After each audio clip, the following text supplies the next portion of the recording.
Saitama vs. Yhwach is a topic I teased all the way back in the fall of 2023, and since then, metas and arguments have changed, and as the new cores and chapters released for One Punch Man and Bleach respectively, the power scaling for both of these characters drastically increased.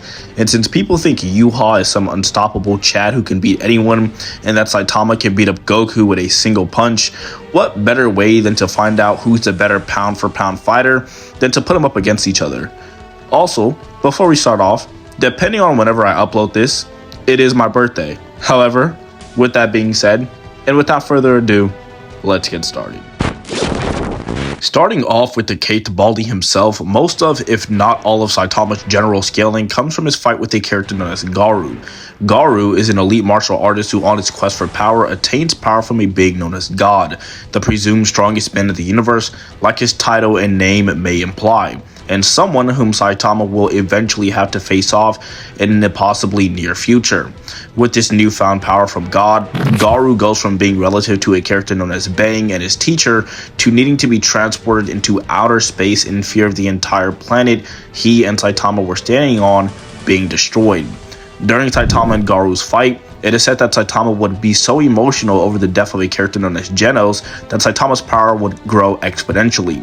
Keep in mind, prior to this statement, Saitama and Garou were able to push entire stars and solar systems out of orbit. This feat is a bit contentious, with readers of the manga claiming that Saitama and Garou destroyed the stars or extinguished their heat or light, but either interpretation is still contentious, so I'll leave it up to your interpretation on whether or not you think Saitama and Garou were able to do this. Moving on, as I said prior, Saitama would grow exponentially stronger from this point on, fighting Garou, to the point where Garou would no longer be able to adapt. Keep in mind, Garou is said to have limitless or infinite potential, and is then able to copy and even tank Saitama's serious punches and attacks, while Saitama is amped exponentially and still loses the exchange. After this, Saitama and Garou would then go on to showcase many more impressive feats, such as blowing up Jupiter, sneezing away planets, and farting from place to place at light speeds. Finally, Saitama and Garou's fight would then be concluded with the inevitable victory of Saitama, with Saitama using Garou's own power, at least momentarily, to travel back in time and beat up Garou with one punch, which is of course very fitting, establishing Saitama as the most powerful character to date in the verse, giving Saitama multi-solar to galactic levels of AP in just one fight. Within this very fight, a character known as God would be implied to exist, and would even be talked more about by a character known as Blast, which I'll get into.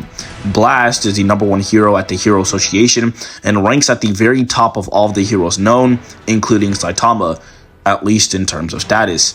However, recently, in chapter 195 of the manga, Garou, but more specifically the figure known as God's Power, which Garou used to fight Saitama, would get elaborated upon by Blast. Blast states that this power of God can be used to defy and ignore dimensions, distance, energy, and size due to the geographical dimensions of where God is located. However, to what extent a person can defy these things is all contingent on the prior physical capabilities of the person, which is the reason why Garou was so strong to begin with. And because Murata in 1 used a mathematical example of what a fourth dimensional spatial axis will look like as an example of this higher dimension God resides in, and the ability is able to defy, from here, you'll get things like Saitama is 4D, or Saitama is universal, and that is simply not the case.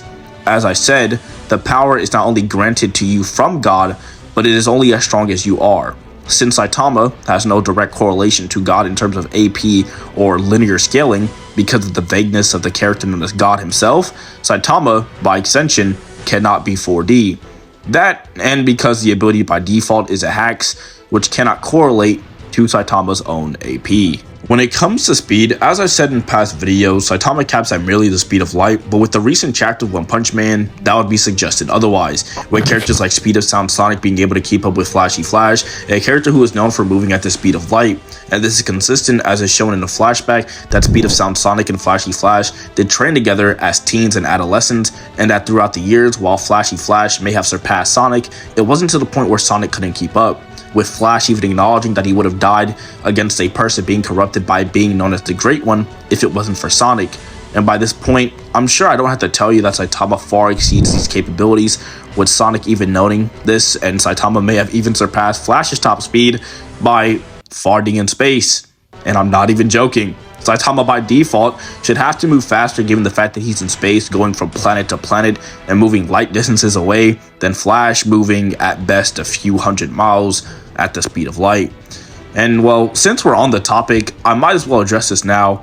Saitama is by no means a gag character. One Punch Man, like almost any other shonen before and after it, may have some gag aspects, but that doesn't inherently mean that Saitama is a gag. This is most notably shown in his fight against Garou, needing to get stronger exponentially in order to win and, well, beat up Garou. Or rather, let me ask you this. Was Saitama being emotional about Genos's passing and getting stronger was because it was supposed to be a gag? Or is Luffy with his over-the-top Toon Force-esque abilities now gag character? Doesn't make much sense, huh? But even with that being said, Saitama in his own right is still a very powerful character. But then that would beg the question, is Saitama strong enough to stop the Quincy King himself, Yhwach? Now, Yhwach is a character I've scaled many times on the channel before, but I feel as though people still don't understand how strong Yhwach in comparison is to the rest of Bleach, and even others such as Naruto or even Dragon Ball, with many either winking or overhyping him, or blatantly being disingenuous saying Yhwach is only multi-planetary at best and, well, downplaying him. Yhwach is a character from the moment he's introduced was portrayed to be the final and main antagonist of the entirety of Bleach's story.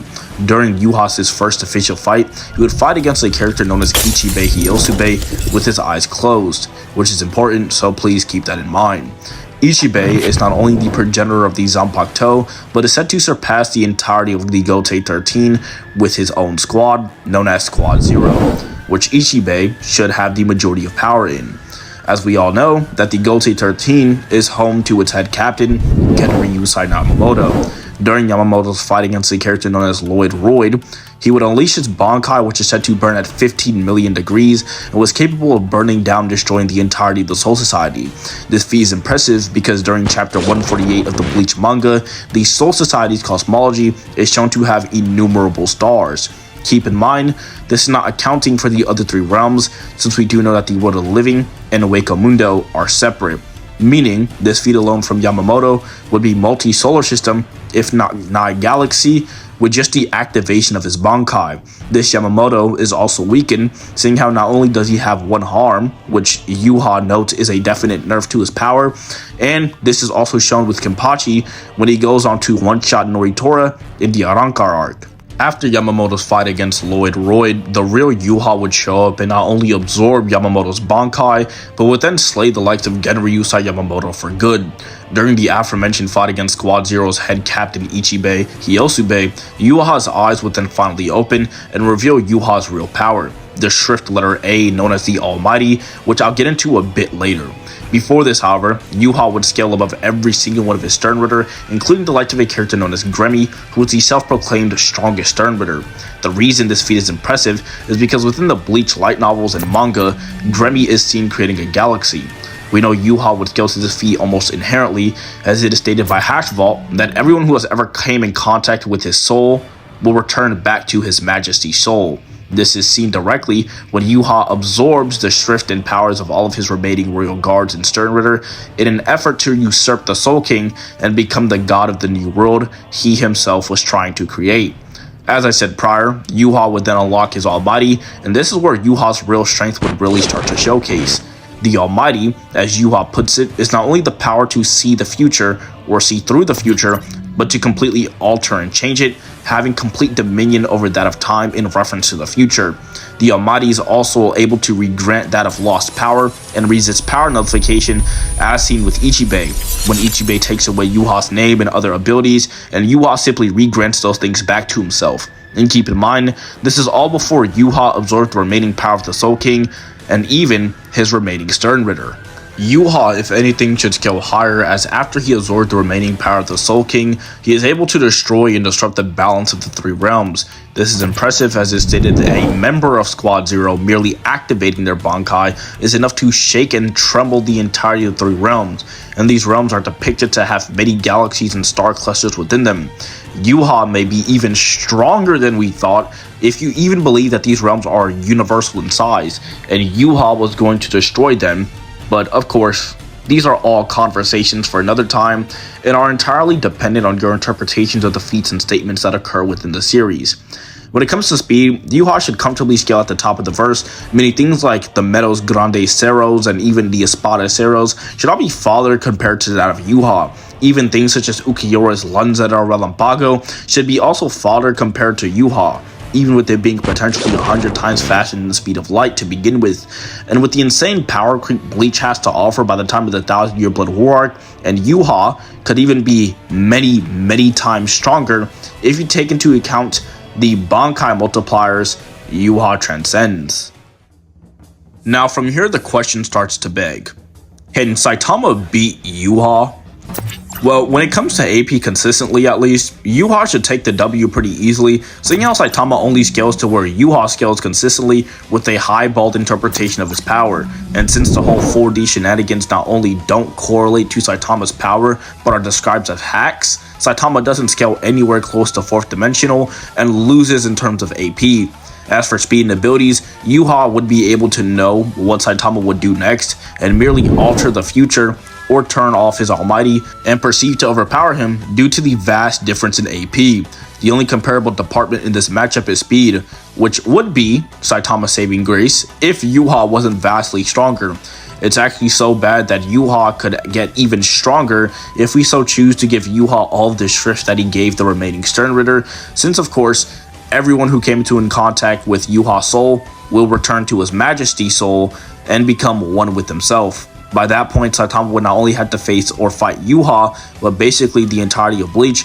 And I think we would all agree that Saitama unfortunately doesn't solo the verse. With that being said, I think we can all confidently agree that Saitama loses, unless of course in the later chapters of One Punch Man, Saitama somehow scales to the mysterious figure known as God and is now multiversal 4D. However, until then, Saitama loses and Yhwach reigns supreme.